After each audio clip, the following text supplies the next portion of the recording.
उत्तर भारत के एक छोटे से गांव सीतापुर में एक बालक रहता था अर्जुन। उम्र महज 14 साल। साधारण परिवार से था। पिता किसान थे और माँ घर चलाती थी। गांव में अर्जुन को लोग अक्ल का कमजोर कहते थे। स्कूल में हमेशा पिछड़ जाता, खेल में हारा हुआ रहता और गांव के किसी भी काम में सफल नहीं हो पाता। बचपन से ही उसके साथ के बच्चे रोहित, मनोज और दीपक हमेशा उससे आगे रहते, चाहे पढ़ाई हो, कुश्ती हो या पंचायत की भाषण प्रतियोगिता। अर्जुन हमेशा पीछे रह जाता। धीरे धीरे गांव वालों ने उसे नाकाम मान लिया और यहाँ तक कि कुछ लोग उसका मजाक उड़ाने लगे।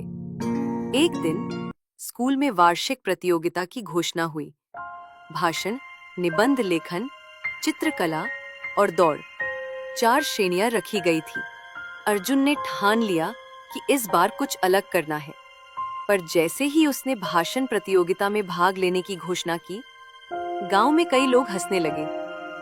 अर्जुन भाषण देगा? उसे तो ढंग से बोलना भी नहीं आता। रोहित, जो गांव का होशियार लड़का माना जाता था, अर्जुन से जलने लगा। उसे डर था कि अगर अर्जुन मेहनत करके कुछ हासिल कर ले तो उसकी प्रशंसा कम हो जाएगी। वो अर्जुन को ताने मारता, भाई तू तो हमारी नकल कर रहा है क्या?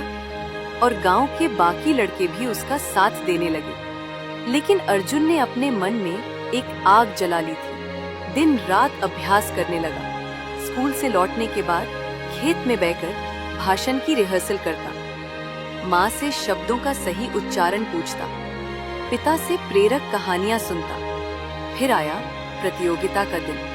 भाषण प्रतियोगिता शुरू हुई। दीपक ने विज्ञान पर बोला, रोहित ने देशभक्ति पर भाषण दिया।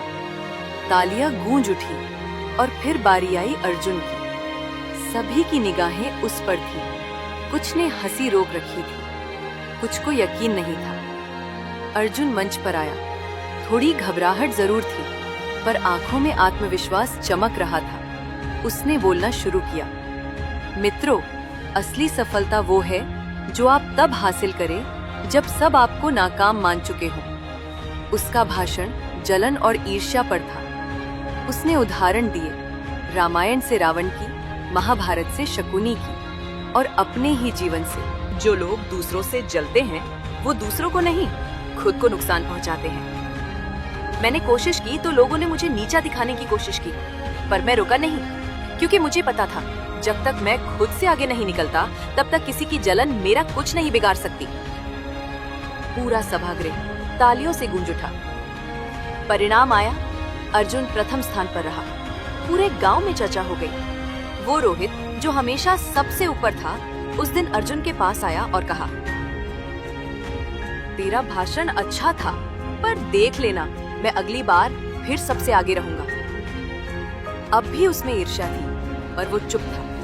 किंतु अर्जुन अब बदल चुका था। उसने मुस्कुराते हुए कहा, रोहित, तू चाहे जितना आगे बढ़, मुझे अब जलन नहीं होती। मुझे अब खुद पर भरोसा है। समय बीतता गया। अर्जुन ने खुद को शिक्षा में, खेल में और सामाजिक कार्यों में आगे बढ़ाया। अब जब कोई उससे जलता, वो जवाब नहीं देता, बल्कि और मेहनत करता। धीरे धीरे जलने वाले थक गए और उसे सम्मान मिलने लगा। उसके जीवन ने ये सिखाया, जलन से लड़ने का तरीका जवाब देना नहीं, बल्कि खुद को साबित करना है। अर्जुन की कहानी हमें सिखाती है कि जलन एक धीमा जहर है जो खुद को खा जाता है। अगर कोई आपसे जलता है तो जवाब में जलिए मत। वो आग उन्हें जलाएगी, आप नहीं। जलन किसी और को नहीं, खुद को नुकसान पहुंचाती है। अगर आप सफलता चाहते हैं तो जलने वालों से नहीं, अपने डर और आलस्य से लड़िए।